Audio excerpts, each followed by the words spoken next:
तो हम लोग नेक्स्ट क्वेश्चन करेंगे। अगले सवाल में देखिए क्या है। जो आपको शेप दिख रहा है इसे कहते हैं ट्रंकेटेड कोन।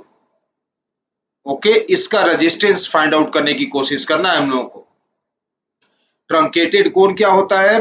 ट्रंकेटेड कोन का मतलब होता है कि जब एक एंड से दूसरे एंड जाएंगे तो एरिया ऑफ क्रॉस सेक्शन बढ़ते जा रहा है। एरिया ऑफ क्रॉस सेक्शन बढ़ते जा रहा है। देखिए इस लेफ्ट साइड का जो रेडियस ऑफ कर्वेचर रेडियस है क्रॉस सेक्शन का वो R1 है, और राइट साइड में जो रेडियस दिख रहा है यह R2 है। ठीक है ना। इसका लेंथ हम लोग मानेंगे L, इसका लेंथ ये वाला लेंथ L मान रहा हूं मैं, और इसकी रजिस्टिविटी रो, रो कांस्टेंट होगा, रो वेरिएबल नहीं मानेंगे हम लोग। तो इस सिस्टम का रेजिस्टेंस हम लोग को फाइंड आउट करना है। कब? जब करंट लेफ्ट एंड से इंटर करेगा, करंट I, और राइट एंड से बाहर निकल जाएगा। तो इसका हम लोगों को रेजिस्टेंस फाइंड आउट करना है। अब देखिए इसके रेजिस्टेंस को फाइंड आउट जब आप करना चाहेंगे तो R is equal to rho L by A formula direct applicable नहीं होगा। क्यों? क्योंकि आप जानते हैं R is equal to rho L by A formula तभी एप्लीकेबल होता है जब area of cross section uniform हो। यहाँ पे area of cross section uniform नहीं है। जैसा कि पहले ही मैंने बोला कि यह एक ऐसा कंडक्टर है कि आप लेफ्ट टू राइट जाएंगे तो एरिया ऑफ क्रॉस सेक्शन बढ़ते जा रहा है। लेफ्ट में area of cross section pi R1 square है, राइट में area of cross section radius R2 हो चुका है तो पाई R2 स्क्वायर हो गया। तो क्योंकि area of cross section change हो रहा है इसीलिए यह सवाल इंटीग्रेशन का है। उसके लिए क्या करना होगा? आपको एलिमेंट मानना होगा। तो मैं इस कंडक्टर का एलिमेंट एज्यूम करने जा रहा हूं। ठीक है ना। इस कंडक्टर का मैं एलिमेंट एज्यूम करने जा रहा हूं। एलिमेंट मानेंगे इस कंडक्टर का एक सेक्शन जो लेफ्ट हैंड से x डिस्टेंस पर होगा और जिसका विड्थ होगा dx। ये एक एलिमेंट मानने जा रहा हूं मैं। देखिए x दूरी पर है यह लेफ्ट हैंड से, और इसका विड्थ मानेंगे dx। ओके, तो यह देखिए यह एलिमेंट एज्यूम कर लिया मैंने। ये एलिमेंट है। ठीक, कैसे माना मैंने एलिमेंट? लेफ्ट हैंड से x दूरी पर माना और इसका विड्थ dx। ये देखिए ये बोल रहा हूं मैं, यह लेफ्ट हैंड है। यहां से इस एलिमेंट को माना मैंने x डिस्टेंस पर, यह डिस्टेंस x, और इसका विड्थ हो गया dx। ओके, यानी यह जो कंडक्टर दिख रहा है, यह एलिमेंट जो दिख रहा है, इसका रेजिस्टेंस निकाल के इंटीग्रेट करेंगे। तो आप समझ चुके होंगे इसका जब हम लोग रेजिस्टेंस निकालेंगे तो हम लोग लगाएंगे formula R is equal to rho L by A. जब आप R is equal to rho L by A apply करेंगे तो इस एलिमेंट के एरिया ऑफ क्रॉस सेक्शन की जरूरत होगी, है ना। तो अगर आप इस एलिमेंट का एरिया ऑफ क्रॉस सेक्शन मानेंगे, कैलकुलेट करेंगे, तो आपको जरूरत होगी इसके रेडियस का। ठीक, तो मैं रेडियस एज्यूम करने जा रहा हूं। इसका रेडियस कुछ भी मान लेते हैं R, तो इसका रेडियस R मानने जा रहा हूं मैं।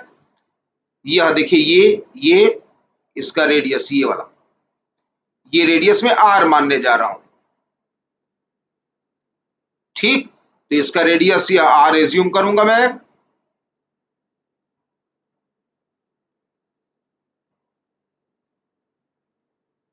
ओके, तो यह रेडियस मानूंगा मैं R, स्मॉल r। इस रेडियस को कह रहा हूं मैं स्मॉल r। ठीक, तो हम लोग यहां से स्मॉल r निकालेंगे और तब इंटीग्रेट करने की कोशिश करेंगे इस एलिमेंट का रेजिस्टेंस लिखने के बाद। ओके, तो हम लोग को स्मॉल r निकालना होगा। स्मॉल r निकालने के लिए आपको कुछ ज्योमेट्रिकल प्रॉपर्टीज यूज करनी होंगी।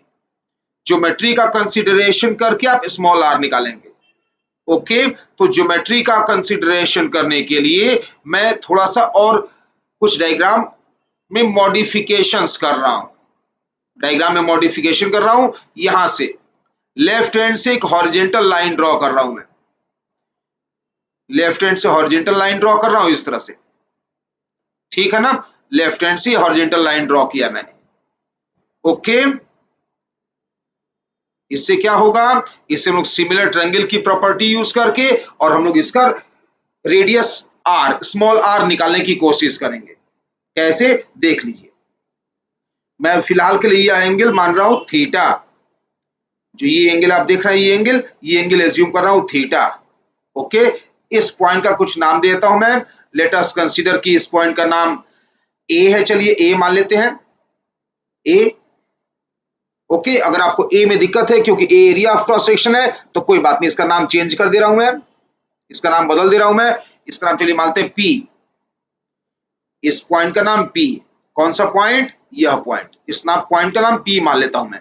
ये जो दिख रहा है आपको पॉइंट यहां पर, इस पॉइंट को बोलता हूं मैं क्यू, पी क्यू। ठीक, इस पॉइंट को मान लेता हूं मैं एस, इस पॉइंट को मान लेता हूं टी, और इस पॉइंट को जो ये टॉप पे दिख रहा है, इस पॉइंट को मान लेता हूं मैं यू। कुछ भी नाम दे दीजिए, नाम देने में क्या हर्ज है।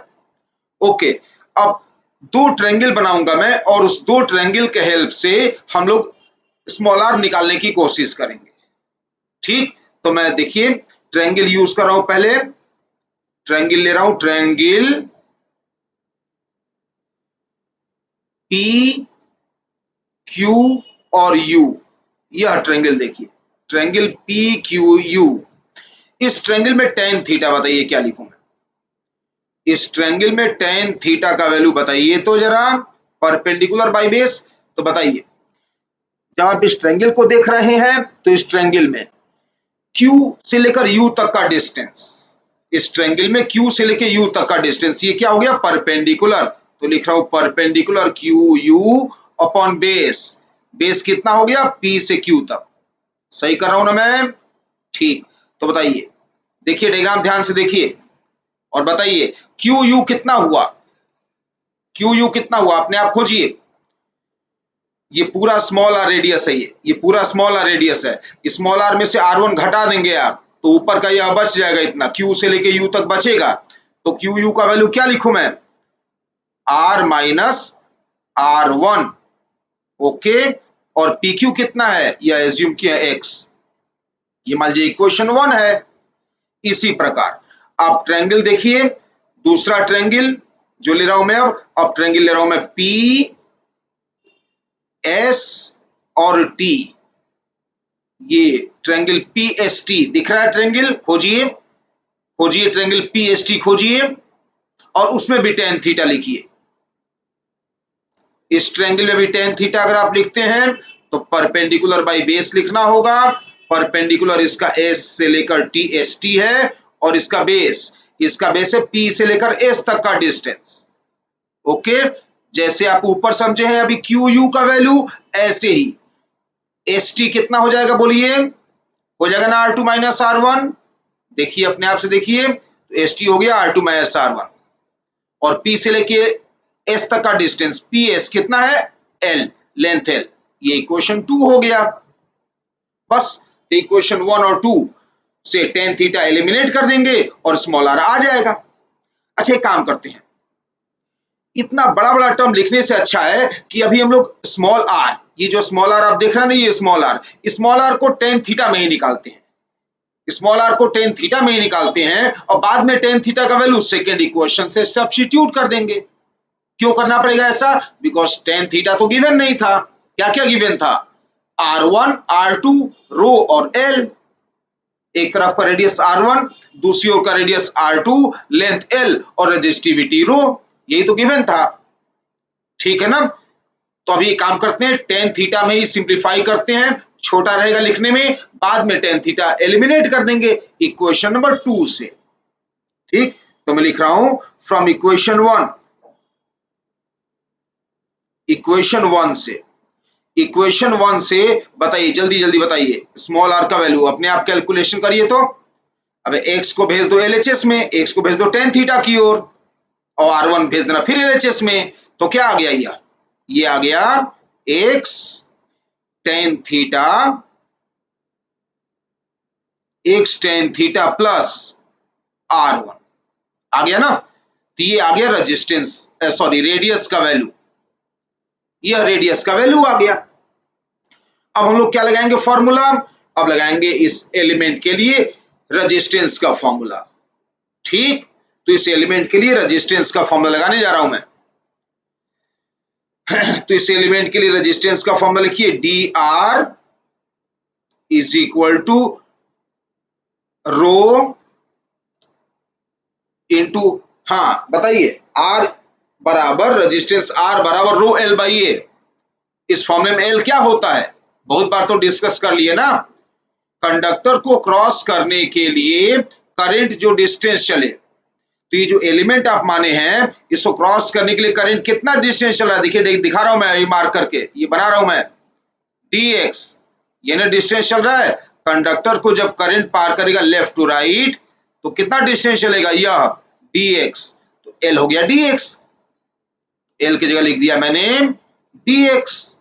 और एरिया क्या लिखूं मैं, एरिया तो आसान है, पाई आर स्क्वायर, तो एरिया लिख दिया पाई आर स्क्वायर, बस अब कुछ नहीं करना है, बेसिक कॉन्सेप्ट खत्म। आप स्मॉल आर जो निकाल रखे हैं सब्स्टिट्यूट करिए, और उसके बाद तो कैलकुलेशन है, उसका बाद इंटीग्रेशन है, ठीक है ना। कर लेंगे आगे, और हेल्प चाहिए, चलिए थोड़ा सा और हेल्प करता हूं मैं आपका।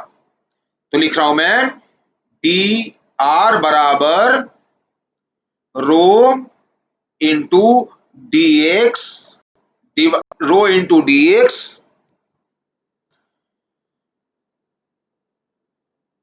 Divided by pi R square, में आर का वैल्यू सब्स्टिट्यूट करने जा रहा हूं मैं। तो पाई आर दिख रहा ना, यह इक्वेशन जो लाए हैं अभी, उसका वैल्यू रख रहा हूं मैं।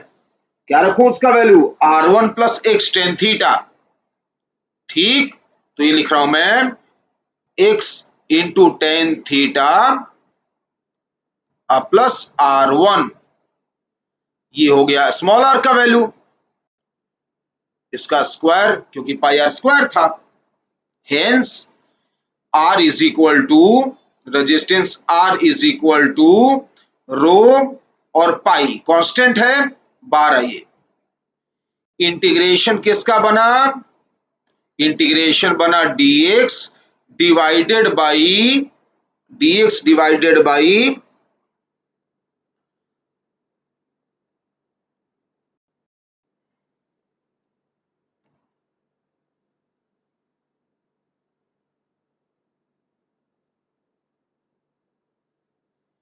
x टेन थीटा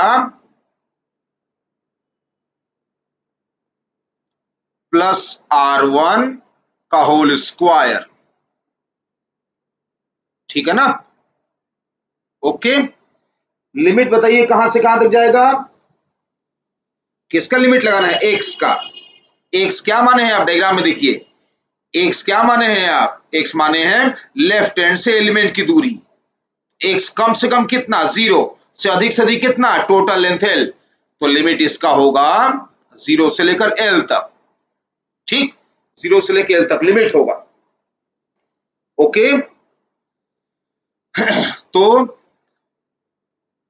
कर लेंगे इंटीग्रेट ना। ओके, तो लिख दे रहा हूं मैं, solve to get, solve to get मतलब सॉल्व करने के बाद क्या आएगा, लिख दे रहा हूं मैं, r is equal to rho L divided by pi into R1 into R2, pi R1 R2। ठीक, तो यह इसका रेजिस्टेंस हो गया। कैलकुलेशन प्लीज मुझसे मत करवाइए, कैलकुलेशन अपने आप करिए, सिंपल इंटीग्रेशन है यार, तुरंत हो जाएगा। इंटीग्रेट करना, लिमिट लगाना, और बाद में टेन थीटा इक्वेशन 2 से सब्स्टिट्यूट कर देना यार। अब कैलकुलेशन करने में क्यों टाइम खराब करना है, ठीक है ना। तो यह आंसर हो गया। ओके, तो इस ट्रंकेटेड कोन का, यानी इस कंडक्टर का रेजिस्टेंस हो गया rho L upon pi R1 R2। Okay, ठीक है ना। तो यह एक रिवीजन क्वेश्चन था, हम लोग जो पिछले क्लास में पढ़े थे, आज उस पर एक रिवीजन क्वेश्चन किए।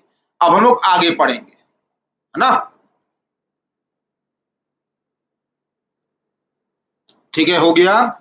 तो आगे हम लोग पढ़ने जा रहे हैं ग्रुपिंग ऑफ रेजिस्टेंस, ठीक है ना, ग्रुपिंग ऑफ रेजिस्टेंस पढ़ने जा रहे हैं। यानी series parallel combination, wheat stone bridge, इस तरह के जो क्वेश्चंस होते हैं वो आप पढ़ने जा रहे हैं।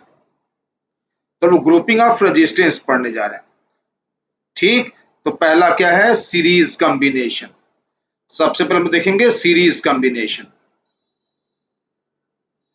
ये सब बहुत छोटी बातें हैं, आप जानते होंगे, फिर भी दोबारा रिपीट कर रहा हूं मैं। सीरीज कॉम्बिनेशन किसका पढ़ने जा रहे हैं, रेजिस्टेंसेस का।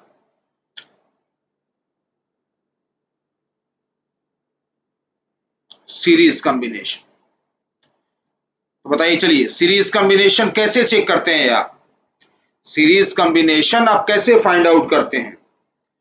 तो सबसे इसमें पहली बात यह है कि वह सारे कंपोनेंट्स, वह कोई भी कंपोनेंट हो, वो सारे कंपोनेंट्स सीरीज में कहलाते हैं यदि उनमें सेम करंट पास हो रहा हो, है ना। सीरीज कॉम्बिनेशन मतलब ये होता है कि जो जो एलिमेंट्स सीरीज कॉम्बिनेशन में हैं उन सभी में सेम करंट फ्लो होना चाहिए, सेम करंट फ्लो होना चाहिए। इक्वल नहीं बोल रहा हूं, सेम बोल रहा हूं मैं। तो पहला पॉइंट लिख रहा हूं मैं, same current, same current flows in all, same current flows in all. तो अगर सभी में सेम करंट फ्लो हो रहा है तो हम लोग कहेंगे वह सारे कंपोनेंट क्या है, सीरीज में है। Same current flows in all.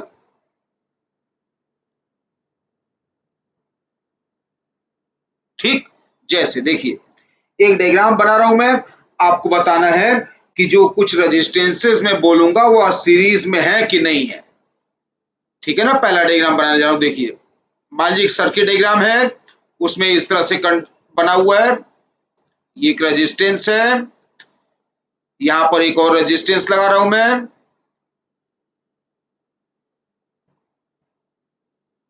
यह सर्किट इधर से क्लोज किया, एक रेजिस्टेंस ये, और ऐसा ही ब्रांच आगे भी है, सिमिलर ब्रांच आगे भी है, इस तरह से।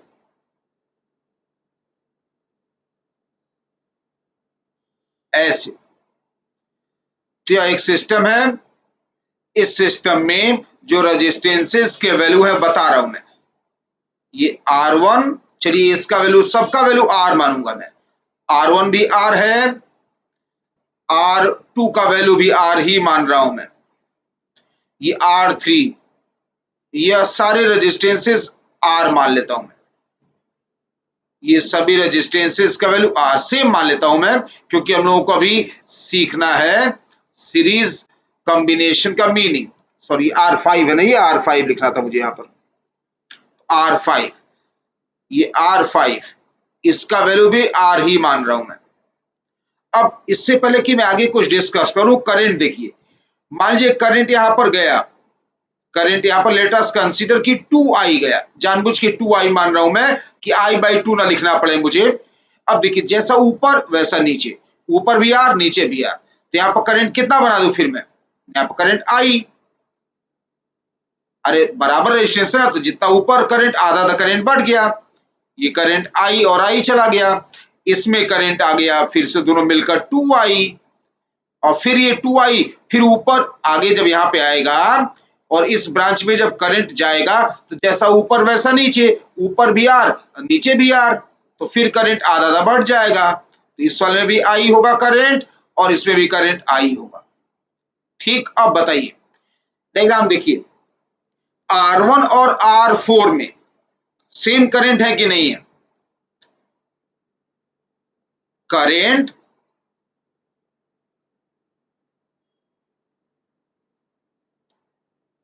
इन R1, current in R1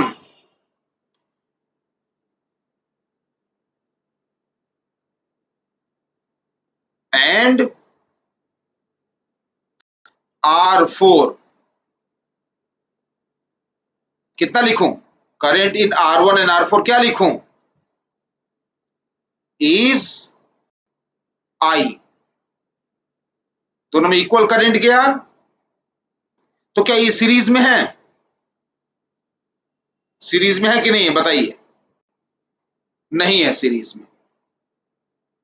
क्यों? सेम करंट नहीं है। जो करंट R1 में जा रहा था वही करंट ये नहीं है। इक्वल और सेम में अंतर समझिए। जैसे इक्वल मतलब होता है वैल्यू का बराबर होना, और सेम मतलब होता है हूबहू वही वाला। ठीक, जैसे एक रास्ते से दो लोग गए, दूसरे रास्ते से भी दो लोग गए, तो आप ये बोल सकते हैं दोनों रास्तों से बराबर लोग गए, दोनों रास्ते से दो दो लोग गए, लेकिन क्या वो दोनों लोग सेम थे? नहीं, पहले रास्ते से दो अलग लोग गए, दूसरे रास्ते से दो अलग लोग गए, तो उनकी आइडेंटिटी अलग है। तो ये भले आप करंट R1 और R4 में सेम देख रहे हैं, इक्वल देख रहे हैं, सॉरी इक्वल देख रहे हैं, current in R1 and R4 is equal which is equal to I, but ये करंट सेम नहीं है। जो करंट ये पहला वाला I दिख रहा है आपको, ये वाला करंट I दिख रहा है, ये करंट I दिख रहा है, वही करंट ये नहीं माना जाएगा, सेम करंट नहीं हुआ ये। तो ऐसे में R1 और R4 सीरीज में नहीं है। इसी तरह से R2 R5 ये सीरीज में नहीं है, ठीक है ना? तो लिख दे रहा हूं मैं आगे, पहले लिख दिया मैं, current in R1 and R4 is I, equal current है, but they are not in series. ये लिखने जा रहा हूं मैं कि they are not in series, but R1 and R4 are not in series, या सीरीज कॉम्बिनेशन नहीं हुआ इनका। कारण क्या बोला मैंने? दोनों में इक्वल करंट है लेकिन सेम करंट नहीं है, तो ये सीरीज में नहीं है। ओके, अच्छा एक और डायग्राम बना के दिखा रहा हूं आपको कि सीरीज कॉम्बिनेशन तब पहचानते कैसे हैं, सीरीज कॉम्बिनेशन कैसे होता है। यह एक रेजिस्टेंस बनाने जा रहा हूं मैं, ये रेजिस्टेंस है, यह दूसरा रेजिस्टेंस है, ठीक। ये ऐसे मान लीजिए, ऐसे कुछ हम लोग बैटरी का कनेक्शन कर लेते हैं, यहां पर ऐसे कोई सेल बैटरी लगा हुआ है इस तरह से। ओके, ये एक सर्किट डायग्राम दिखाया मैंने आपको। ये रेजिस्टेंस का है R1, ये रेजिस्टेंस का R2 और ये रेजिस्टेंस का R3, ठीक। यह तीन रेजिस्टेंस ले रहा हूं मैं। बैटरी का कुछ होगा EMF या वोल्टेज होगा कुछ, चलिए V मान लेता हूं मैं। अब मानिए कि करंट यहां से I चला, करंट बैटरी से I निकला, ये करंट यहां पे आया R1 में, ये करंट और आगे गया। अब देखिए करंट R2 में नहीं जा सकता है, बिकॉज R2 के आगे सर्किट इनकम्प्लीट है, R2 कहीं जाके जुड़ नहीं रहा है, R2 के आगे कुछ है ही नहीं। तो जब करंट यहां से जाएगा तो फिर कहां जाएगा? तो देयरफॉर करंट उधर जाएगा ही नहीं। ये करंट I जो है वह नीचे आ जाएगा, ये करंट I यहां आया, और करंट I का पाथ देखिए इस तरह से बना सकते हैं हम लोग, ठीक। तो ये करंट I का पाथ है, करंट I इस तरह से घूमेगा सर्किट में, एक ही लूप तो कंप्लीटेड है।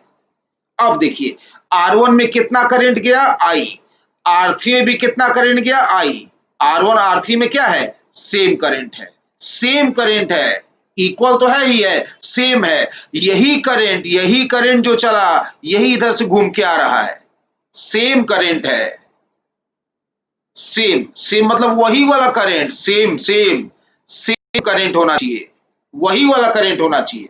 तो ऐसे में हम लोग लिखेंगे कि R1 and R3 are in series, R1 और R3 सीरीज में है ना? क्या होना चाहिए दोनों में? जो भी एलिमेंट्स हैं उनको सीरीज में आप कहेंगे जब दोनों में इक्वल नहीं सेम करंट हो, तो अब R1 R3 सीरीज में है। यहां पर R1 और R4 ये सीरीज में नहीं थे, आर नॉट इन सीरीज। ठीक है ना? तो सीरीज में कब आप मानते हैं? जब दोनों में सेम करंट फ्लो हो। जब सेम करंट फ्लो होता है तो हम लोग कहते हैं कि वह सारे कंपोनेंट्स सीरीज में हैं। ठीक। सेकेंड पॉइंट, अब ये मुझे बताने की आवश्यकता नहीं है, आप सब कोई जानते हैं कि सीरीज कॉम्बिनेशन में जब रेजिस्टेंसेस होते हैं तो इक्विवेलेंट रेजिस्टेंस निकालने का क्या मेथड होता है, ये आप सब जानते हैं। आर इक्विवेलेंट रेजिस्टेंस कैसे निकालते हैं? डायरेक्ट सबको स्केलर है ना रेजिस्टेंस, सबको डायरेक्टली जोड़ लेते हैं।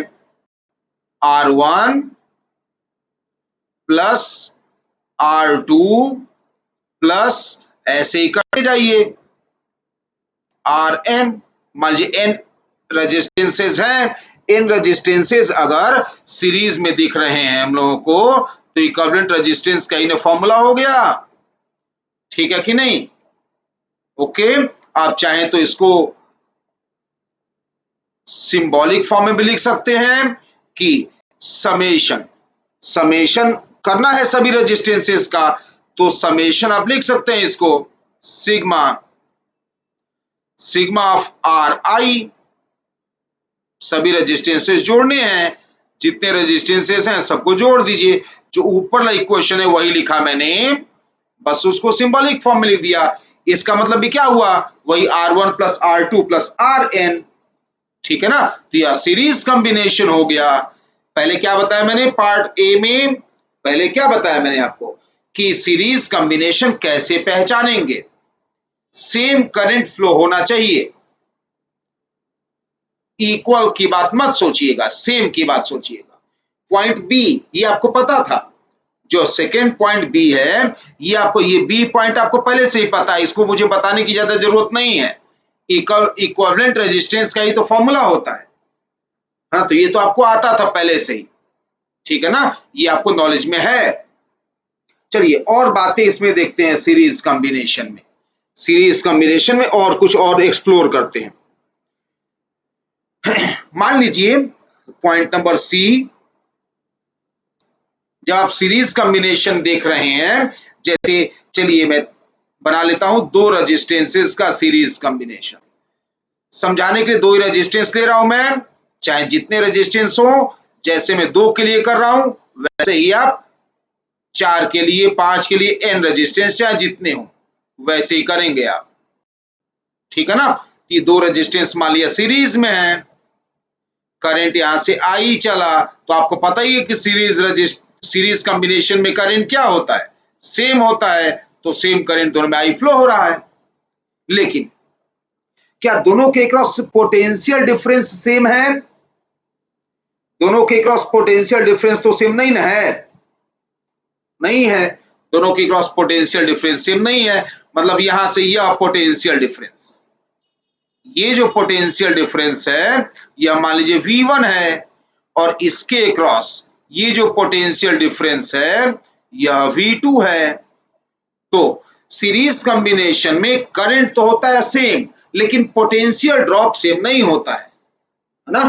पोटेंशियल डिफरेंस सब में सेम नहीं होता है। रेजिस्टेंस सेम होंगे तभी तो सेम होगा।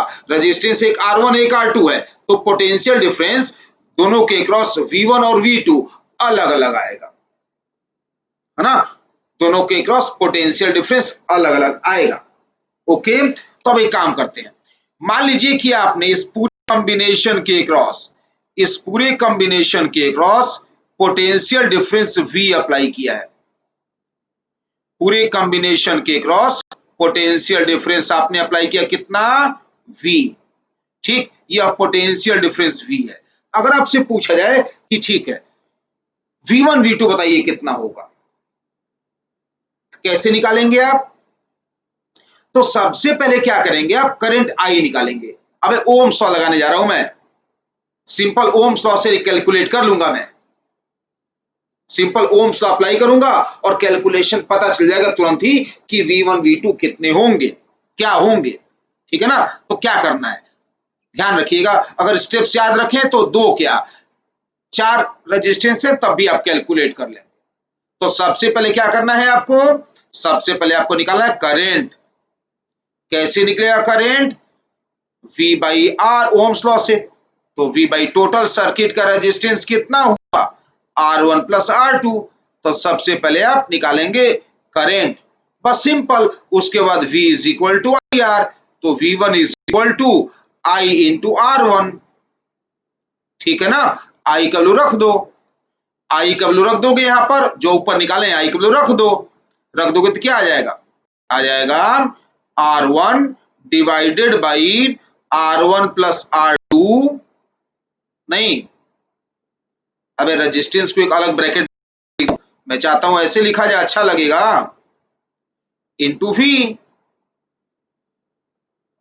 हो गया ना, सही रखा है ना मैंने।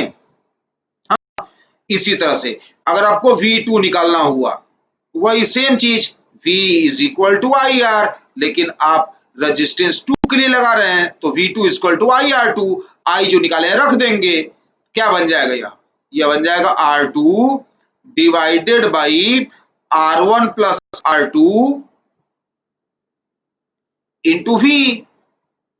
बनेगा नहीं बनेगा, ये भी एक्सप्लेन की करने की जरूरत है क्या, नहीं, ये तो बहुत आसान है। ठीक है ना, तो इस तरह से पोटेंशियल डिवाइड होता है। सीरीज में क्या होता है, करंट सेम, लेकिन पोटेंशियल डिवाइड होता है। हम लोग कई बार इसे, ये इक्वेशन को, अच्छा इस इक्वेशन को पोटेंशियल डिवीजन रूल भी कहते हैं। क्या कहते हैं, पोटेंशियल डिवीजन रूल। ठीक है ना, इसको पोटेंशियल डिवीजन रूल भी कहते हैं। आप जैसे सीखे वैसे ही हमेशा करेंगे आप, चाहे जितने भी सर्किट में सीरीज में रेजिस्टेंस है, किसी के क्रॉस पोटेंशियल डिफरेंस निकल जाएगा। ओके, क्या करना है, सबसे पहले आई निकालना है। कैसे, ओम्स लॉ से। टोटल पोटेंशियल ड्रॉप निकाल लीजिए, जो कि दिया था V गिवन था, सर्किट का टोटल रेजिस्टेंस से डिवाइड कर दीजिए, सर्किट करंट पता चल जाएगा। फिर अलग अलग हर रेजिस्टेंस के लिए ओम्स लॉ अप्लाई करते जाइए। ठीक है ना, एक बार और करके दिखाता हूं, चलिए एक बार और सॉल्व करके दिखा देता हूं मैं। मान लीजिए कि यह एक सर्किट है, ये एक सर्किट है, और इस सर्किट में n रेजिस्टेंस हैं। कितने रेजिस्टेंस बनाने जा रहा हूं मैं, n। इस सर्किट में n रेजिस्टेंस बनाने जा रहा हूं मैं।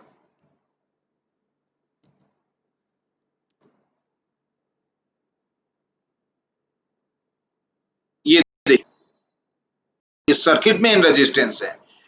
टोटल टोटल पोटेंशियल ड्रॉप जो बनाऊंगा मैं, वह बनाऊंगा V, जैसे पिछले क्वेश्चन में दिया था पोटेंशियल, टोटल पोटेंशियल जैसे दिया था V, वैसे ही फिर बनाऊंगा मैं। टोटल पोटेंशियल जो है अप्लाई करिए, total potential difference V apply किया गया है सर्किट में, ऐसे।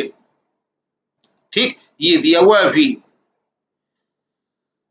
ये R1, ये रेजिस्टेंस R2, ये रेजिस्टेंस R3 और ये रेजिस्टेंस RN।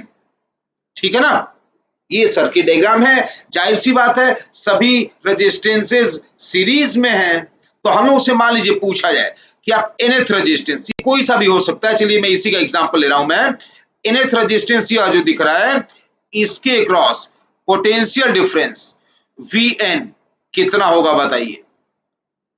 देखिए ये सब न्यूमेरिकल्स है, साथ साथ लोग न्यूमेरिकल्स भी करते जा रहे हैं। हालांकि सीरीज कॉम्बिनेशन तो आसान न होता है, कोई बात नहीं, फिर भी न्यूमेरिकल साथ साथ एक दो करते रहेंगे तो ठीक रहेगा। तो मान लीजिए आपको Vn निकालना है, तो क्या बोला मैंने, सबसे पहले करंट निकालिए, सबसे पहले सर्किट में निकालिए I। ये सर्किट में जब आप करंट निकालेंगे, I कैसे निकालेंगे, सर्किट करंट कैसे निकालने के लिए बताया मैंने कि total potential V divided by total resistance, है ना, total potential V divided by total resistance, है ना। तो I निकालने जा रहा हूं मैं, I देखिए लिख दे रहा हूं मैं, I is equal to total voltage V divided by total resistance. क्या लिखूं? टोटल रेजिस्टेंस सबका एडिशन R1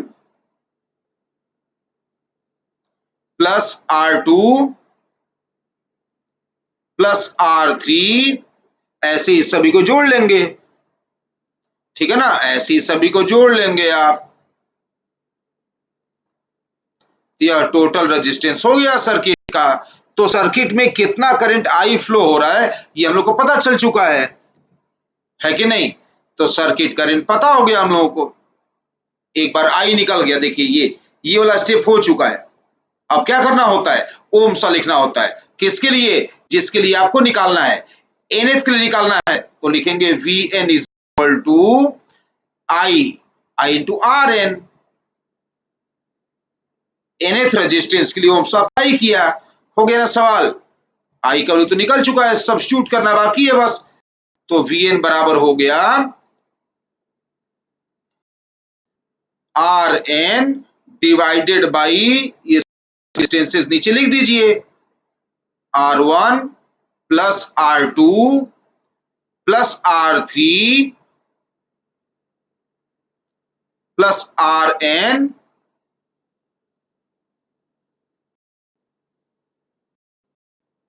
ठीक इंटू V।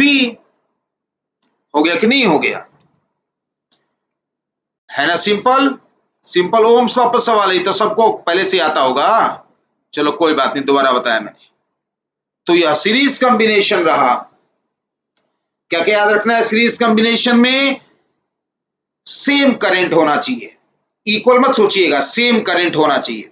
सीरीज कॉम्बिनेशन में करंट होना चाहिए सेम। ठीक है ना, सीरीज कॉम्बिनेशन में करंट सेम होना चाहिए। ओके, सीरीज कॉम्बिनेशन में करंट सेम आना चाहिए। इक्वल करंट नहीं, इसको सेम करंट कहेंगे। तो जो सेम करंट होगा वही सब कंपोनेंट्स हम लोग मानेंगे क्या? सीरीज में। वही सब कंपोनेंट सीरीज में होंगे। पहली बात। दूसरी बात क्या सीखा हम लोगों ने? सेकेंड पॉइंट क्या सीखा? सीखा क्या? ये पहले से ही पता था। क्या? इक्विवेलेंट रेजिस्टेंस का फॉर्मूला। ओके, अब फिर क्या पढ़ा? पोटेंशियल डिवाइड होता है। तो पोटेंशियल कैसे डिवाइड होता है इसका रूल पढ़ा, है कि नहीं? तो सीरीज कॉम्बिनेशन तो आसान है, इजी है सीरीज कॉम्बिनेशन। अब देखते हैं पैरेलल कॉम्बिनेशन। नेक्स्ट है पैरेलल कॉम्बिनेशन। ये भी आप आसानी से समझ सकते हैं, यह भी तो आपको आता ही है ना, पैरेलल कॉम्बिनेशन। ठीक है,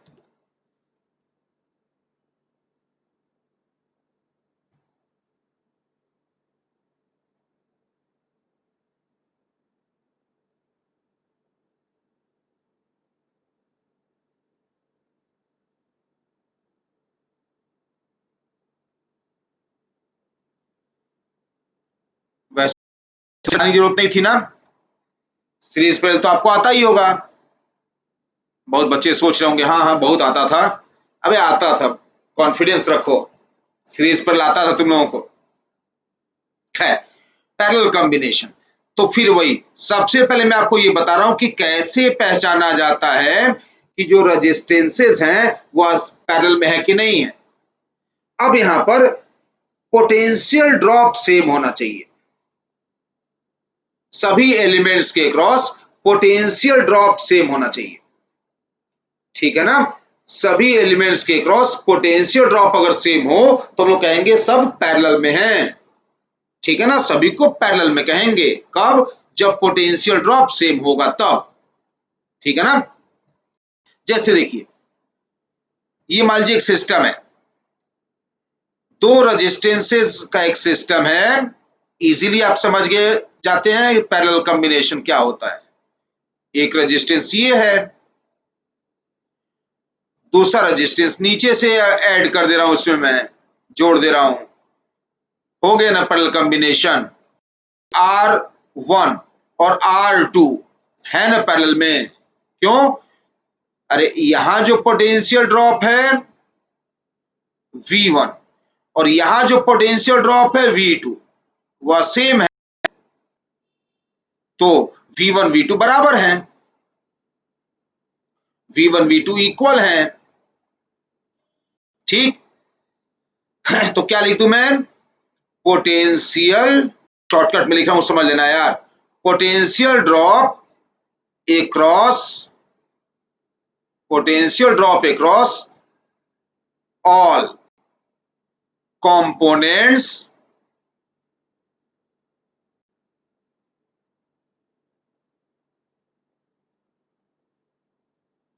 potential drop across all components is same।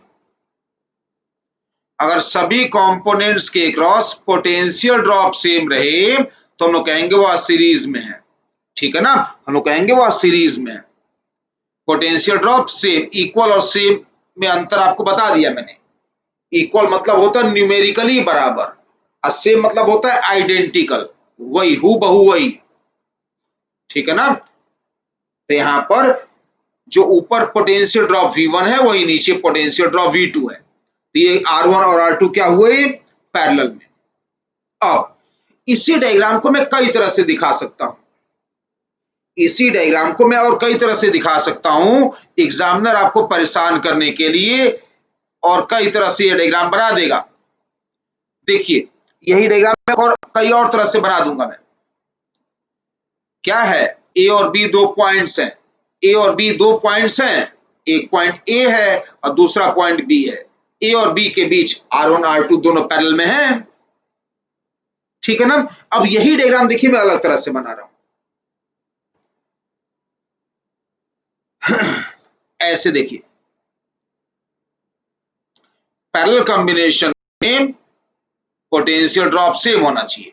देखिए कैसे बना रहा हूं, बस क्या टारगेट है मेरा, टारगेट ये है कि जबरदस्ती सवाल टफ किया जाए, सो दैट आप कंफ्यूज होकर छोड़ दें और एग्जामिनर की जीत हो जाए।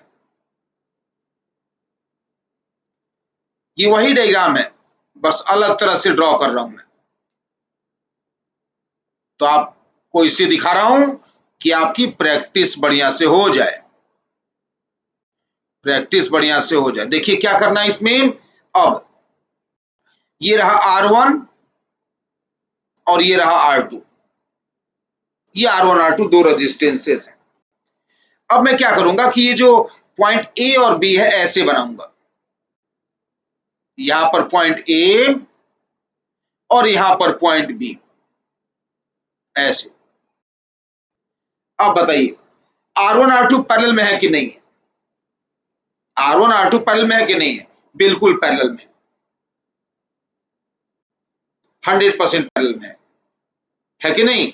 आप देखिए ना, इस R1 को चाहे तो आप यहां ड्रॉ कर सकते थे, यहां पर आप इस R1 को यहां ऐसे बना सकते थे, इस तरह से R1 बन जाता है, यहां पर ये R1 हो जाता।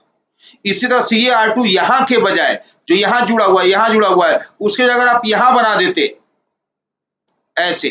अगर आप R2 को वर्टिकली बना देते तो आपको आराम से दिखता कि हाँ भैया पैरेलल तो है ही। तो उससे क्या होता है, कहीं भी हो सर्किट में ए और बी के बीच R1 एक तरफ, R2 एक तरफ होना चाहिए। देखिए पहला डायग्राम देखिए, ये तो इजी डायग्राम है, पॉइंट ए और पॉइंट बी। ये जो पॉइंट ए और बी है, एक पॉइंट ए है और दूसरा पॉइंट बी है, ऊपर से R1 है एक तरफ, नीचे से R2 एक तरफ है।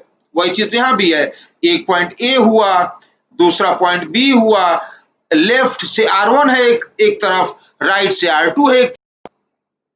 ठीक है ना, तो ये भी पैरेलल कॉम्बिनेशन है। बस इससे दो चार डायग्राम बना के दिखा दे रहा हूं कि आप कई डायग्राम देखे हो तो आपको पैरेलल कॉम्बिनेशन आसानी से पहचान में आ जाए। ठीक है ना, और डायग्राम बनाओ, और डायग्राम बना के देखिए, और देखिए, ये देखिए एक और पैरेलल कॉम्बिनेशन बना रहा हूं।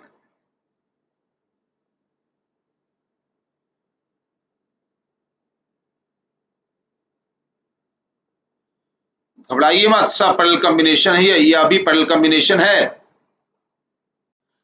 पॉइंट ए, पॉइंट ए जो है वो लेफ्ट में मानूंगा मैं, ये पॉइंट एक तरफ ए बना रहा हूं मैं, ये एक तरफ पॉइंट ए है और यहां पर पॉइंट बी बना रहा हूं। ये तो इजी हो गया डायग्राम, ये तो आसान है ही, है ना, ए और बी पैरेलल में, बिल्कुल है कि नहीं, बिल्कुल है।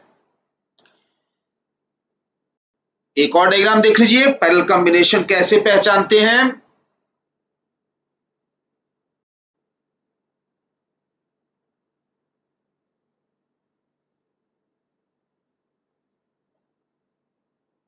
ये दो रेजिस्टेंस बना रहा हूं मैं, ये दो रेजिस्टेंसेस R1 R2 ले रहा हूं मैं और इनको पैरेलल में बनाऊंगा। ये भी दोनों पैरेलल में होंगे। आदत डालिए, पैरेलल कॉम्बिनेशन जाने की आदत डालिए। ये रहा R1 और ये रहा R2। अब देखिए सब इस पे निर्भर करेगा ना कि पॉइंट ए और बी मान कहां रहा हूं मैं, पॉइंट ए और बी कहां मान रहा हूं, सब इस पर निर्भर करेगा। जैसे मान लीजिए कि पॉइंट ए मैं यहां मान रहा हूं ए, और पॉइंट बी यहां मान रहा हूं मैं ऐसे, ये पॉइंट बी ऐसे मान रहा हूं, तो पॉइंट ए और बी के बीच फिर ये दोनों जो रेजिस्टेंस R1 R2 हैं ये अब पैरेलल में हैं। बात वही ना है यार, वही तो बात है। ए और बी दो पॉइंट होते हैं, ए और बी दो पॉइंट होते हैं, यहां भी दो पॉइंट हैं। ए से बी जाइए, एक तरफ से R1 मिलेगा, दूसरी तरफ से R2 मिलेगा, तो ये सब पैरेलल कॉम्बिनेशन है। तो पैरेलल कॉम्बिनेशन कैसे पहचानते हैं, क्या होना चाहिए, potential drop, potential drop across all components is same. सभी के क्रॉस पोटेंशियल ड्रॉप अगर सेम हो जाए तो हम लोग कहेंगे वह पैरेलल में है। ओके, सब में पोटेंशियल ड्रॉप सेम होना चाहिए। ठीक है, अब कुछ कैलकुलेशंस की बात की जाए तो आपको पता ही होगा इक्विवेलेंट रेजिस्टेंस का फॉर्मूला क्या होता है। यह तो मुझे बताने की जरूरत नहीं ना है, ये तो आता है आपको ना। चलिए कोई बात नहीं, लिख ही देता हूं मैं। अगर पैरेलल कॉम्बिनेशन में इक्विवेलेंट रेजिस्टेंस का फॉर्मूला देखेंगे तो क्या आता है, R इक्विवेलेंट बराबर 1/R1 प्लस 1/R2 प्लस, जोड़ते जाइए सभी को ऐसे ही, n रेजिस्टेंसेस अगर पैरेलल में हैं तो ऐसे जोड़ लीजिए, ये फॉर्मूला बन इक्विवेलेंट रेजिस्टेंस का। अब भाई तो सबको आता है ना, इसी को चाहे तो आप सिंबॉलिक फॉर्म में लिख सकते हैं।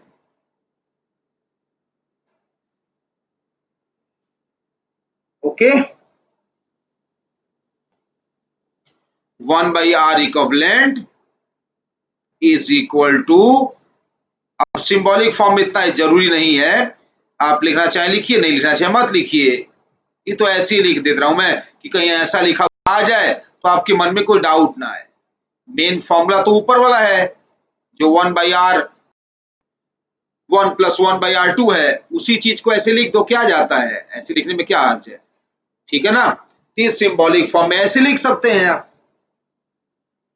तो हम लोग पैरेलल कॉम्बिनेशन पहचानने का फॉर्मूला तरीका, पैरेलल कॉम्बिनेशन पहचानने का तरीका सीख गए। उसके बाद इक्विवेलेंट रेजिस्टेंस का फॉर्मूला तो आपको आता ही था, है कि नहीं। अब देखिए आप यहां पर पोटेंशियल ड्रॉप सेम होता है ना, सीरीज में क्या सेम था, करंट, और पोटेंशियल डिवाइड हो रहा था। सीरीज में करंट सेम था, पोटेंशियल डिवाइड हो रहा था। यहां क्या होगा, पोटेंशियल ड्रॉप सेम होगा, करंट डिवाइड होगा, पोटेंशियल ड्रॉप सेम होगा और करंट डिवाइड होगा। ठीक है ना, तो देखिए डायग्राम में दिखा रहा हूं इसको, आप एक रेजिस्टेंस ये बना ले रहा हूं मैं, एक रेजिस्टेंस ये बना ले रहा हूं मैं, या दोनों रेजिस्टेंस पैरेलल में तो है ही, दिख ही रहे हैं आपको। अब क्या होगा ये करंट, सर्किट में करंट आ ही गया, जो ऊपर रेजिस्टेंस R1 लिखा है उसमें करंट अलग जाएगा I1, नीचे जो रेजिस्टेंस R2 लिखूंगा मैं इसमें करंट अलग जाएगा I2।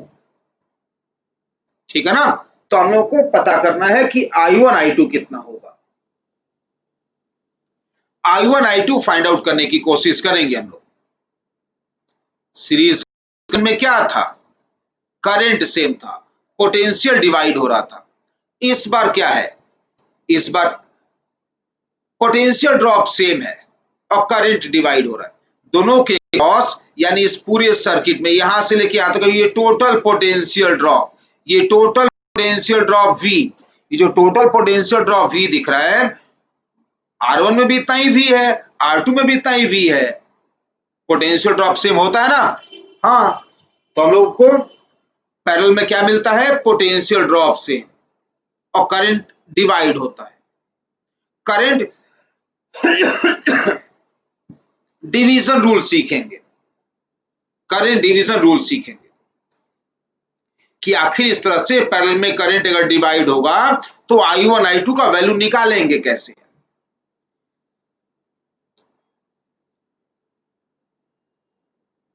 सीरीज कॉम्बिनेशन में क्या था? सीरीज कॉम्बिनेशन में क्या हुआ था? करंट सेम, पोटेंशियल डिवाइड हो रहा था, तो जो सेम क्वांटिटी करंट था उसको पहले फाइंड आउट कर लिए आप, उसके बाद ओम्स लगा दिए अलग अलग हर रेजिस्टेंस के लिए जिसके लिए जरूरत थी। याद है ना, पहले आई निकाले थे आप। अब रिवाइंड तो मैं कर नहीं सकता हूं, आप चाहे तो पॉज करके रिवाइंड करके देख लीजिएगा। तो सबसे पहले आप करंट आई निकाल देते, सीरीज कॉम्बिनेशन की बात कर रहा हूं मैं, पिछले सवाल की बात कर रहा हूं मैं। तो सबसे पहले करंट आई निकाले थे, क्यों? सीरीज में करंट सेम होता है, उसका जिसका पोटेंशियल ड्रॉप चाहिए था उसके लिए अलग ओम्स लिख दिए थे आप। तो वहां पर करंट सेम था तो करंट निकाल लिए थे। यहां क्या सेम होता है? यहां सेम होता है पोटेंशियल ड्रॉप, तो यहां निकालेंगे पोटेंशियल ड्रॉप। पोटेंशियल ड्रॉप निकाल के और फिर ओम्स यूज कर लेंगे, ठीक है ना? तो पोटेंशियल ड्रॉप निकालने जा रहा हूं मैं, पोटेंशियल ड्रॉप निकालने जा रहा हूं मैं, ठीक। तो पोटेंशियल ड्रॉप V लिख रहा हूं मैं, क्या लिखूं बोलिए? IR, V is equal to IR, I into R। और एक बात मैं आपको यहां बता देना चाहता हूं, दो रेजिस्टेंस अगर हो R1 R2 तो इसका इक्विवेलेंट रेजिस्टेंस ये इतना सा हिस्सा 1/R1 plus 1/R2, 1/R1 plus 1/R2। Simplify करके क्या आ जाएगा? जब आप निकालेंगे यहां पर, यहां तो R इक्विवेलेंट लिखूंगा मैं, ये तो R इक्विवेलेंट लिखूंगा ना मैं, क्योंकि हम लोग पूरे सर्किट का कॉम्बिनेशन के क्रॉस पोटेंशियल ड्रॉप चाहते हैं, तो कॉम्बिनेशन का रेजिस्टेंस लेंगे। तो मैं कह रहा हूं कि अगर आप लगाएंगे फॉर्मूला दो रेजिस्टेंस के लिए, 1/R इक्विवेलेंट बराबर 1/R1 प्लस 1/R2। मैं चाहूंगा कि आप इसको सिंप्लीफाई करके, ऐसे तो आपको याद है ही, ऐसे भी याद रखें, दो रेजिस्टेंस के लिए R इक्विवेलेंट होना चाहिए। देख लो ना यार, अपने आप सिंप्लीफाई करें तो यही आएगा, तो आएगा R1 R2 upon R1 plus R2 करके देख लेना। अरे बहुत लोगों को याद भी है, तो R1 R2 upon R1 plus R2 तो सबको याद होगा, बहुत लोगों को, क्या है ना? तो दो रेजिस्टेंस के लिए R इक्विवेलेंट का फॉर्मूला ये होता है, ये आपको निश्चित रूप से याद कीजिए। ये डायरेक्ट अप्लाई करूंगा मैं, कहीं भी आगे से आएगा तो, है ना? डायरेक्ट अप्लाई करूंगा मैं, R इक्विवेलेंट दो रेजिस्टेंस के लिए इतना होना चाहिए, ठीक है ना? तो यहां पर इसको सिंप्लीफाई जब करूंगा मैं पहले स्टेप को, तो R इक्विवेलेंट का वैल्यू ये सब्स्टिट्यूट करूंगा मैं, R इक्विवेलेंट ये सब्स्टिट्यूट करूंगा मैं, तो लिख रहा हूं मैं V बराबर I और into R equivalent, R equivalent लिख दिया मैं, R1 R2 divided by R1 plus R2।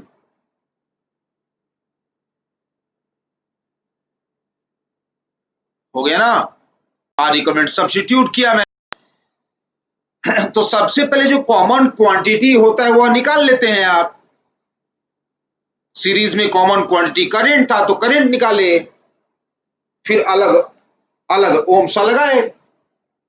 इस बार कॉमन क्वांटिटी पोटेंशियल ड्रॉप है तो पोटेंशियल ड्रॉप V निकाले ओम्स लॉ से ही, V is equal to IR से ही। अब जिसके लिए चाहिए उसके ओम्स लगा लीजिए अलग से। जैसे अगर आपको R1 के लिए चाहिए तो I1 ओम्स लगाइए, इसके लिए अलग क्या लिखूंगा मैं? I1 बराबर अलग ओम्स लॉ V/R1। होगा कि नहीं होगा? बिल्कुल होगा, V/R1। V पता है ना, R1 डिवाइड कर दो V में, R1 डिवाइड क्यों होते R1 कट जाएगा, क्या आ जाएगा, आ जाएगा R2 divided by R1 plus R2 I into I। ये हो गया करंट डिवीजन रूल, ठीक है ना। इसी तरह से आप चाहें तो I2 लिख सकते हैं, I2 क्या हो जाएगा V बाई R2, I2 हो जाएगा V बाई R2, V ऊपर है R2 से डिवाइड कर दीजिए, तो क्या बन गया R1 R2 R2 कट गया, R1 upon R1 plus R2 I into I। ये करंट डिवीजन रूल कहलाएगा। हो सकता है मैं इन सब फॉर्मूला को डायरेक्ट अप्लाई करूं, तो ये सब फॉर्मूला आगे से याद रखिएगा आप, ठीक है ना। जितना याद रखेंगे उतना ही आपके लिए बेटर होगा। हम लोग अब कुछ क्वेश्चंस करते हैं सीरीज पैरेलल कॉम्बिनेशन पर, जो आपने अभी भी पढ़ा उस पर कुछ न्यूमेरिकल्स करेंगे, ठीक है ना। तो कुछ न्यूमेरिकल्स की प्रैक्टिस करते हैं आगे थ्योरी पढ़ने से पहले। देखिए लिख रहा हूं मैं, पहला सवाल क्वेश्चन नंबर 1, एक सर्किट डायग्राम बना रहा हूं मैं,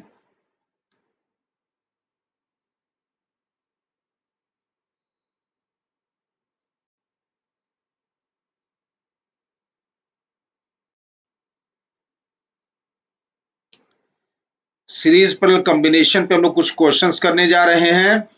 पहला सवाल ड्रॉ कर रहा हूं मैं,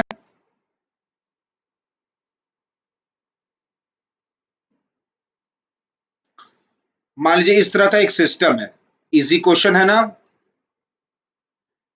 इस तरह का एक सिस्टम है, ये जो एंड पॉइंट्स हैं ए और बी, इनके बीच इक्विवेलेंट रेजिस्टेंस पूछा गया है।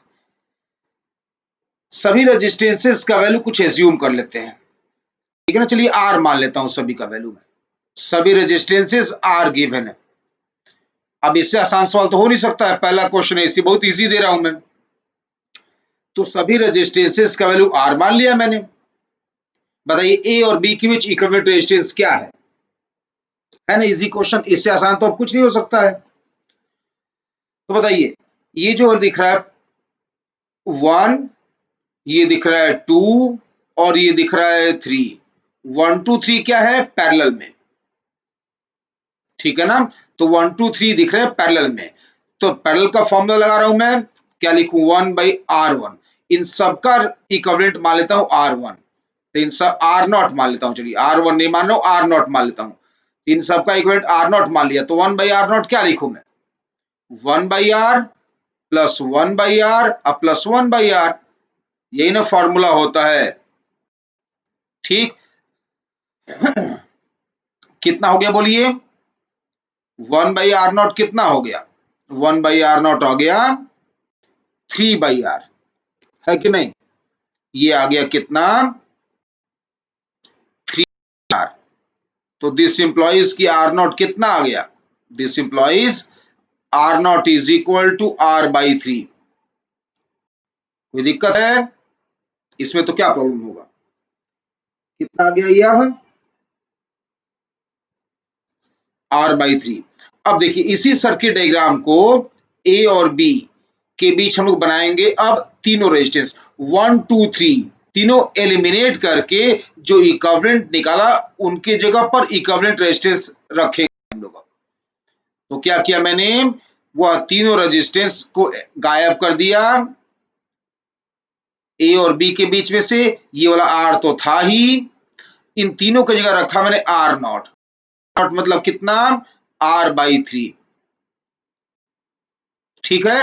अब तो इजी हो गया, अब दोनों रेजिस्टेंस आर नॉट और आर क्या हुए सीरीज में, तो आर नॉट और आर अगर सीरीज में हो गए तो इक्विवेलेंट रेजिस्टेंस कितना आ गया सर्किट का, R equivalent is equal to series combination का formula R naught plus R, R naught कितना है R by 3, R by 3 plus R, है कि नहीं।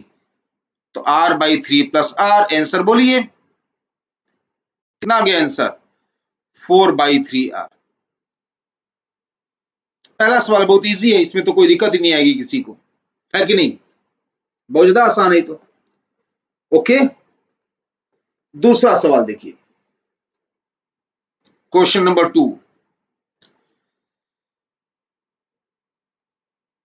क्वेश्चन नंबर 2, अगला सवाल देखिए। एक सर्किट डायग्राम बना रहा हूं, फिर उसका आपको इक्विवेलेंट रेजिस्टेंस निकालना है। एक सर्किट डायग्राम ड्रॉ कर रहा हूं, अब फिर से हम लोग इक्विवेलेंट रेजिस्टेंस फाइंड आउट करेंगे।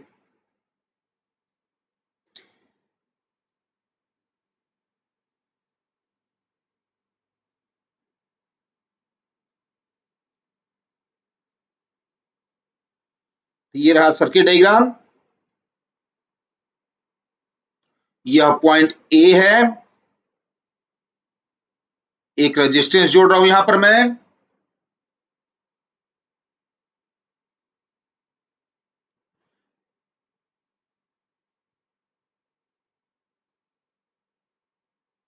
प्रैक्टिस के लिए थोड़ा सा क्वेश्चन हम लोग कर रहे हैं कि नहीं।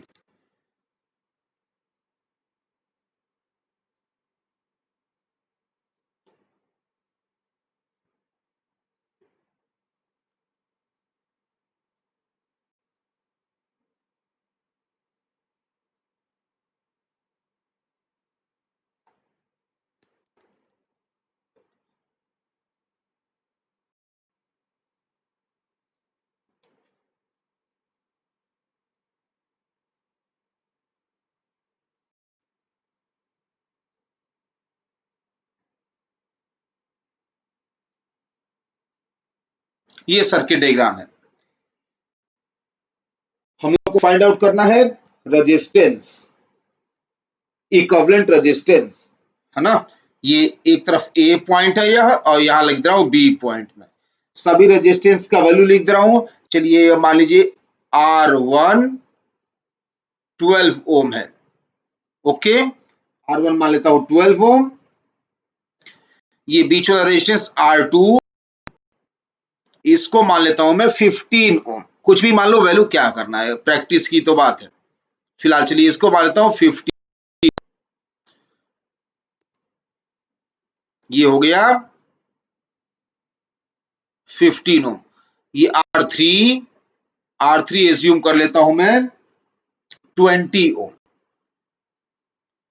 इक्विवेलेंट रेजिस्टेंस बताइए, ए और बी के बीच इक्विवेलेंट रेजिस्टेंस बताना है आपको। ए और बी के बीच इक्विवेलेंट रेजिस्टेंस कितना है?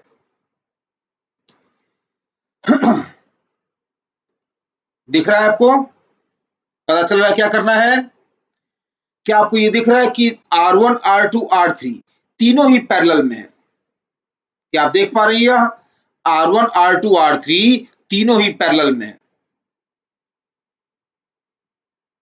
इसी डायग्राम को अगर मैं ऐसे बना दूं, पॉइंट ए यहां रख दूं, पॉइंट बी इस साइड अलग जैसा था वैसा बना दूं, अब बताइए ए और बी के बीच R1 बनाना है। कहां बनाना है R1? R1 का एक एंड ए की तरफ है और दूसरा एंड बी की तरफ है, यही तो R1 बनाना है हम लोग को ए और बी के बीच। लीजिए बना देता हूं मैं, ए और बी के बीच ये बना दिया R1, ए और बी के बीच बन गया R1। लो,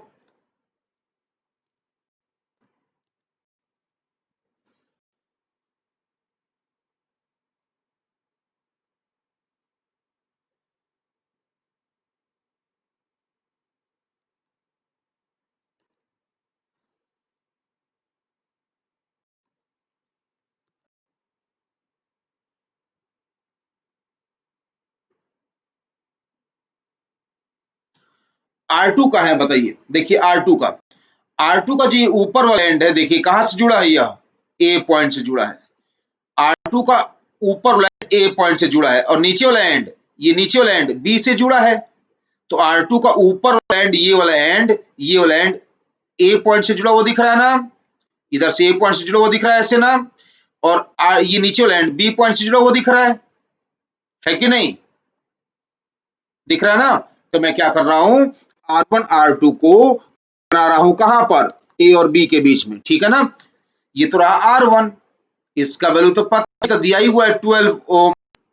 अब मैं R2 भी बनाऊंगा कहाँ, A और B के बीच में, जैसे आपको दिखाया मैंने अभी। ये R2 भी तो एक तरफ A से जुड़ा है और B से जुड़ा है, बता दिया मैंने, एक तरफ A से दूसरी और B से। R2 का वैल्यू जो है वो लिख दीजिए यहाँ पर, R2 को 15 ओम है, लिख दिया। R3 देखिए, R3 ये एंड कहां से जुड़ा, इधर से पॉइंट A से, और दूसरा एंड पॉइंट B है कि नहीं, तो एक एंड A से जुड़ा है, दूसरा एंड B से जुड़ा है, मतलब R3 भी A और B के बीच में ही तो है, तो R3 भी A और B के बीच में है, A और B के बीच में R3 बना दिया मैंने। यही आपसे बोल रहा था मैं कि सिंपल क्वेश्चन को भी डायग्राम ऐसे बना के दिखाया जाएगा कि आपको क्वेश्चन टफ लगे। बताओ, सिंपल सा पैरेलल कॉम्बिनेशन था, R1 R2 R3 तीनों पैरेलल में ही तो थे, लेकिन डायग्राम को ऐसे बनाया गया था कि आपको डाउट हो। ये काम नहीं करना, कॉन्फिडेंस रखना है मन में। डायग्राम को आप एक बार और बना के देखिए, क्या पता वो आपके लिए बहुत इजी हो जाए क्वेश्चन। तब तो हो गया सवाल ना। अब तीनों पैरेलल में है, तो 1/12 प्लस 1/15 अब प्लस 1/20, ये आर इक्विवेलेंट होगा। तो लिख रहा हूं मैं 1/r इक्विवेलेंट बराबर क्या लिखूं, 1/12 प्लस 1/15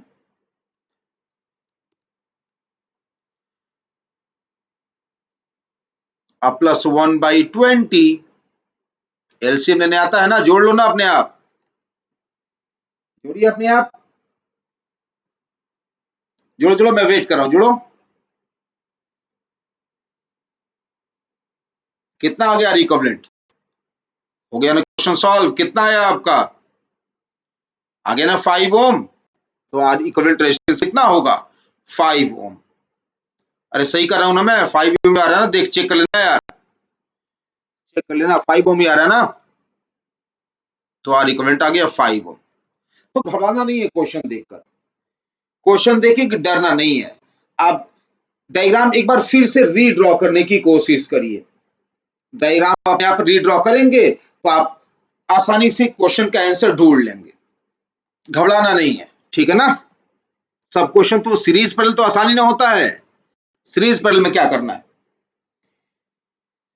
चलिए अगला क्वेश्चन देखिए, नेक्स्ट क्वेश्चन है, सब आसान है, बट आपके सामने पुटअप ऐसे कर दिया जा रहा है क्वेश्चन को कि शायद आपके मन में डाउट होने लगे, तो अपने आप पे कॉन्फिडेंस रखिए, घबराइए मत, क्वेश्चन देखिए, घबराइए मत। ये रहा पॉइंट ए और बी, फिर 2 पॉइंट बनाऊंगा मैं और उनके बीच रेजिस्टेंस कुछ जोड़ूंगा मैं, ठीक है ना।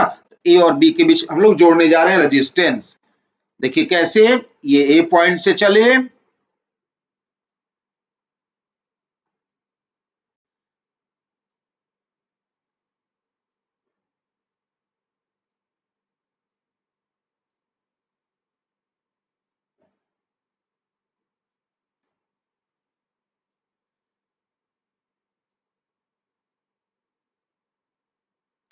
एक रेजिस्टेंस यहां जोड़ रहा हूं मैं, ओके, यह पॉइंट मान लीजिए बी है, ठीक।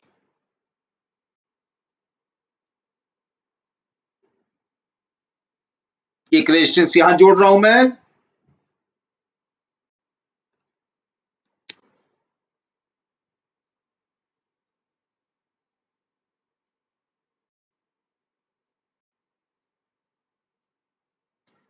डायग्राम देके, कोई भी डायग्राम देके डरने की जरूरत नहीं है, सब क्वेश्चन आसान होते हैं, बस आपको थोड़ा सा कॉन्फिडेंस बनाने की जरूरत है अपने मन में, थोड़ा कॉन्फिडेंस बनाइए, सब आसानी लगेगा आपको।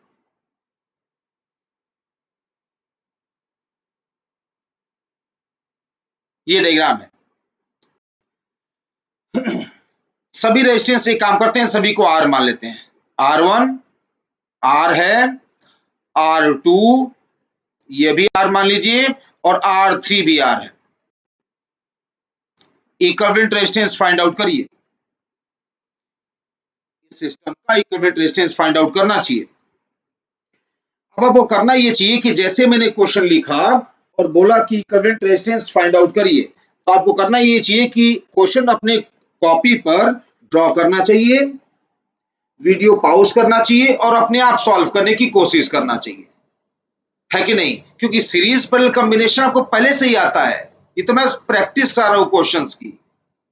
सीरीज पैरेलल कॉम्बिनेशन में आपको थोड़ा दिक्कत है कोई, तो सीरीज पैरेलल कॉम्बिनेशन आपको आता है, ये तो बस प्रैक्टिस करा रहा हूं मैं। तो आपको डायग्राम कॉपी पर बनाना चाहिए, उसके बाद वीडियो पॉज करके खुद ही 2 मिनट सॉल्व करना चाहिए, ना हो पाए आपसे तब वीडियो देखना चाहिए, ठीक है? एनीवे, चलिए बताइए, मैंने क्या कहा कि परेशान होने की जरूरत नहीं है, थोड़ा सा इस डायग्राम पर ध्यान दीजिए। इसी डायग्राम को अगर मैं ऐसे दिखाऊं, यह पॉइंट ए और इधर पॉइंट बी, ए और बी 2 पॉइंट्स बना लिया मैंने, बन गया नहीं? और भी 2 पॉइंट्स,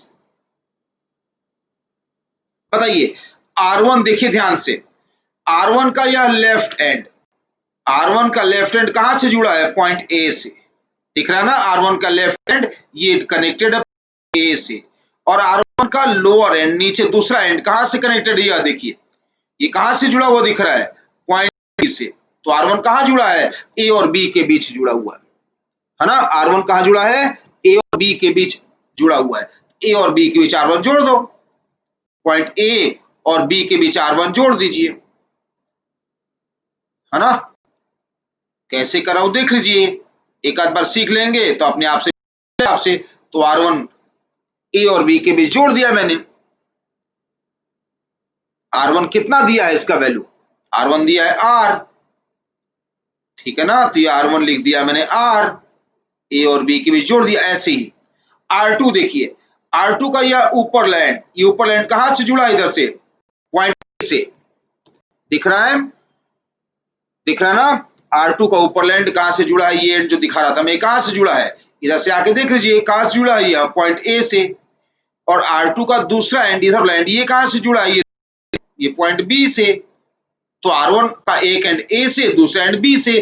R2 का एक एंड ए से, दूसरा एंड बी से। तो R2 भी कहां जुड़ा है? ए और बी के बीच में। तो ए और बी के बीच में R2 जोड़ लीजिए, ए और बी के बीच R2 आ गया।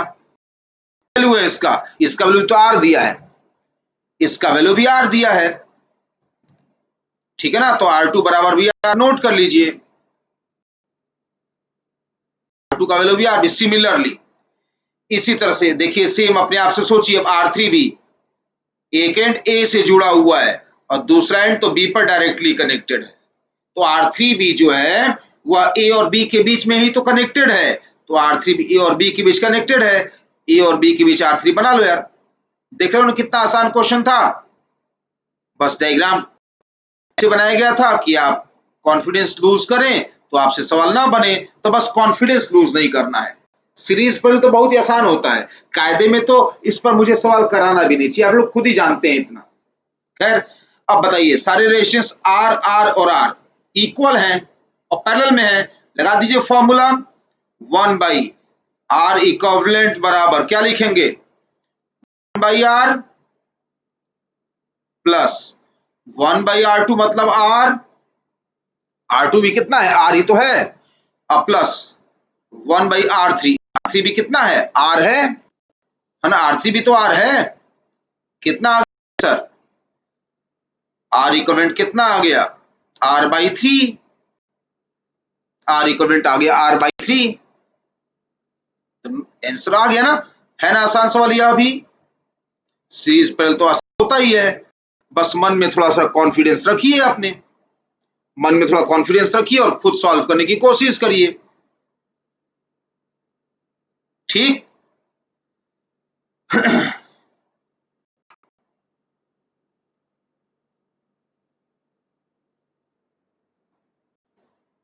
ओके, अगला सवाल देखिए। अगला सवाल है सीरीज पैरेलल कॉम्बिनेशन पे हम लोग क्वेश्चन कर रहे हैं। नेक्स्ट क्वेश्चन है, एक सर्किट डायग्राम बना रहा हूं मैं इस तरह से,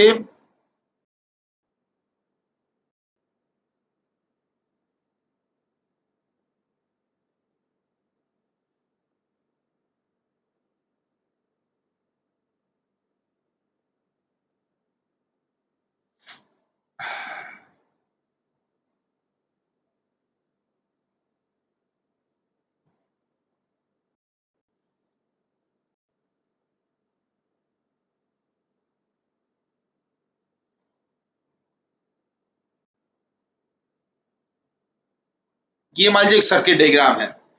अब ये पॉइंट ए है और ये पॉइंट बी है। हम लोगों को ए और बी के बीच इक्विवेलेंट रेजिस्टेंस फाइंड आउट करना है। चलिए सभी रेजिस्टेंसेस का वैल्यू बता देता हूं मैं। ये 3 ओम है, यह 7 ओम है, ये 10 ओम मान लीजिए, इसको 5 ओम मान लीजिए, 5 ओम मान लीजिए, और ये लास्ट वाला जो है इसको भी मान लेते हैं, चलिए 10 ओम ही मान लेते हैं। आपको ए और बी के बीच इक्विवेलेंट रेजिस्टेंस निकालना है। हाँ चलिए देखिए, ये 3 ओम और 7 ओम, 3 ओम और 7 ओम क्या सीरीज में दिख रहा है आपको? दिख रहा है ना 3 ओम और 7 ओम सीरीज में? तो लिख रहा हूं मैं 3 ओम सीरीज में है 7 ओम के साथ, 3 ओम सीरीज में है 7 ओम के साथ। ठीक, तो 3 और 7 का सीरीज कितना? 3 ओम और 7 सीरीज में है, तो 3 ओम और 7 ओम का सीरीज में तो डायरेक्ट जुड़ जाता है ना, तो 3 और 7 10। तो मैं क्या करूंगा कि उन दोनों को हटाकर जो भी इक्विवेलेंट वैल्यू आ रहा है वो जोड़ दूंगा मैं। जब दोनों को हटा के जोड़ दिया तो डायग्राम अब मिल गया आपको इस तरह से। वह दोनों गायब कर दिया, जो दो रेजिस्टेंस थे उन दोनों को हटाकर एक सिंगल रेजिस्टेंस जोड़ दूंगा। कितने का? 10 ओम का। दोनों गायब कर दिया। बाकी डायग्राम ऐसे ही छोड़ दे रहा हूं जैसे कि था। बस वो जो दो रेजिस्टेंस थे उनका सीरीज हम लोग फाइंड आउट कर चुके हैं, तो जो उनका सीरीज आया उसके वो लगा देंगे। पॉइंट ए यहां था और बी पॉइंट यहां था। मैंने क्या किया कि दो रेजिस्टेंस थे उन दोनों को हटाकर दोनों के जगह एक सिंगल रेजिस्टेंस लगा दिया 10 ओम का। ये बीच वाला 10 ओम तो ऑलरेडी था, ये 5 ओम था और यह 10 ओम था। ठीक, अब बताइए ये 10 और 10 पैरेलल में है कि नहीं है? 10 और 10 पैरेलल में है। जब 10 और 10 पैरेलल में है, लिख दे रहा हूं मैं, इनका कुछ नाम लिखता हूं। चलिए ये मान लेता हूं मैं R1 और इसको मान लेता हूं R2, सिंबॉलिक फॉर्म दिखाने के लिए आपको। तो मैं लिख रहा हूं R1 क्या है? पैरेलल में R2 के साथ, R1 PR2 शॉर्टकट लिख रहा हूं, समझ जाइए आप। R1 R2 पैरेलल में है। तो बताइए 10 और 10 का पैरेलल कितना हुआ? R1 R2 अपन R1 प्लस R2, यही फॉर्मूला होता है। तो 10 इंटू 10 अपॉन 10 प्लस 10 कितना हो गया? 5। तो उन दोनों को हटाकर आप उसके जगह क्या यूज करेंगे? 5 ओम का रेजिस्टेंस। ठीक, तो पहला सीरीज कॉम्बिनेशन अप्लाई किया 3 और 7 का, तो ये डायग्राम मिल गया। अब इनका मैं पैरेलल कॉम्बिनेशन अप्लाई करूंगा तो डायग्राम और इजी हो जाएगा। अब ए और बी के बीच जो हम लोग डायग्राम बनाएंगे उसमें R1 R2 दोनों नहीं बनाएंगे, बल्कि उनका जो पैरेलल कॉम्बिनेशन आया 5 ओम वो बनाएंगे। ठीक है ना? तो ए डायग्राम और ए और बी के बीच जो डायग्राम अब बनेगा आपके सामने, उसमें क्या करूंगा मैं कि R1 R2 अब नहीं दिखाऊंगा अलग अलग, बल्कि दोनों के जगह क्या करूंगा मैं, जो उनका इक्विवेलेंट आया वही जोड़ दूंगा मैं। ठीक, तो यहां था पॉइंट ए और इधर था पॉइंट बी।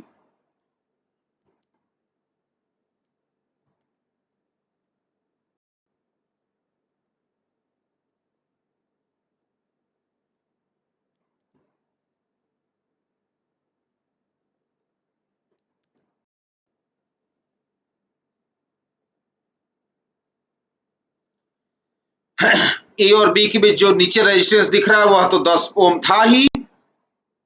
ये जो साइड में यहां पर रेजिस्टेंस लगा हुआ था यह 5 ओम का था। अब क्या बच गया? R1 R2। R1 R2 कितना बना दूं मैं? R1 R2 का कितना है? 10 और 10 का इक्विवेलेंट 5। तो यहां पे लगा दे रहा हूं 5 ओम का रेजिस्टेंस, है कि नहीं? अब तो हो गया ना क्वेश्चन इजी। तो 5 ये और ये वाला 5 क्या हो गए? सीरीज में। तो 5 और 5 का सीरीज 10। 5 और 5 का सीरीज हो गया 10, ठीक है ना, और 10 और 10 का पैरेलल, अब तो अपने आप कर सकते हैं ना, 10 और 10 का पैरेलल कितना हुआ, फिर से 5 हो गया, 10 और 10 का पैरेलल कितना हुआ 5, ठीक है। तो फाइनल आंसर क्या लिख दो, अब तो इजी हो गया ना, अब दोबारा डायग्राम बनाने की क्या जरूरत है, कॉम्प्लिकेटेड था तब तक डायग्राम बना के दिखा रहा था मैं आपको, अब तो सिंपल दिख रहा है ना, 5 और 5 का सीरीज 10, ये ऊपर का 10 और नीचे का 10 पैरेलल, 10 और 10 का पैरेलल 10 गुणे 10, 10 into 10 upon 10 plus 10, R1 R2 upon R1 plus R2, अब तो इजी हो गया ना, तो सीधा आंसर, इतना तो हम लोग ओरली कर सकते हैं, तो आंसर R इक्विवेलेंट लिख दे रहा हूं मैं। अरे कैलकुलेशन सही किया है मैंने ना, चेक कर लेना यार,